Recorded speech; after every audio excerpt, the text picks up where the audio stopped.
Hey yogis, welcome to your bound headstand tutorial. I'm Hannah. I'll be teaching you how to get a little bit more comfortable upside down today. I love bound headstand. It is definitely one of my strongest inversions, and it's one of those ones that you can pop into a number of different places in your practice, and it's just a great place to start getting comfortable upside down. So cheers to you for being here.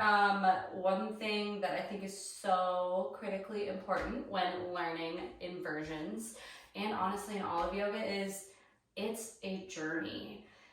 You're gonna fall 1,000 times before you nail some of these moves. So find a little bit of lighthearted playfulness in your practice. Don't take yourself too seriously, and don't get discouraged.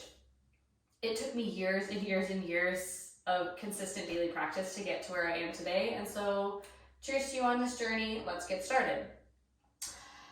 You take your palm, you put it between your third eye center, and where the middle finger lands, that's where you want your head to be touching your hands.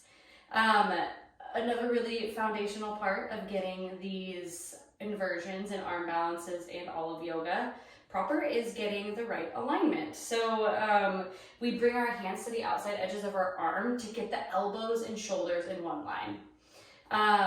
Another really important thing that's going to help you out not only in this inversion practice, but in literally your entire life, all of your yoga, everything is all about getting that core tight, getting that core warm and strong. So do some planks, do some vinyasas, get that body nice, warm, and tight before starting this practice.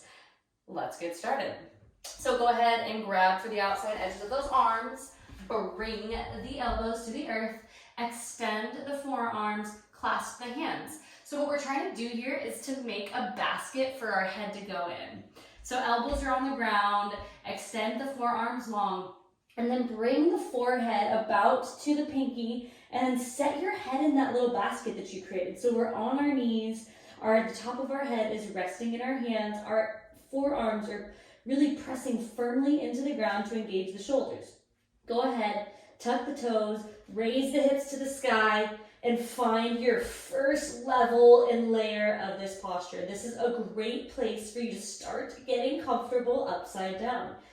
Being upside down is not normal, it's weird. And so just getting yourself familiar with having the head below the heart is really what these inversions are all about. So stay here until you're comfortable to progress. If you're ready for the next layer, maybe try raising one leg, coming up onto the tiptoes of that bottom foot. And what we're really trying to do here is get those joints stacked. We want to get the hips back in space so that we can shift our center of gravity. Maybe try lifting the other leg this time, seeing what that feels like. So there's a couple different ways you can get into it. You might play around with finding a little bit of hop. You don't want to do a ton of forward momentum here, but just enough maybe to bring the right leg up to meet the left. That requires an insane amount of core. So if that's not happening for you, maybe just try to draw the knee into the chest. This also requires a lot of core strength, extending that leg straight up to the sky.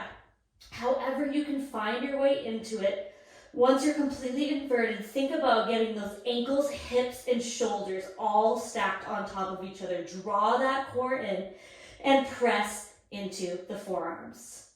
This is not something that happens overnight, so find your peace with the practice. And whenever you're ready to come out, extend one leg long, slowly set it down on the ground, and take a little child's pose.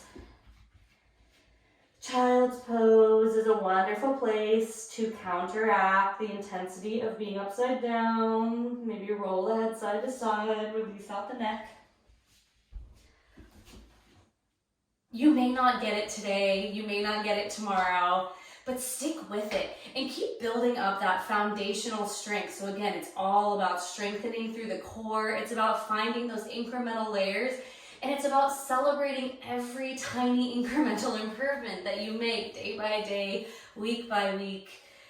I promise you, when I started doing inversions and watching similar YouTube videos, I never thought that I would be capable of teaching it upside down, and yet here we are. So stick with it. You've got it. It's a journey. You've got a lifetime to practice and progress throughout your yoga life.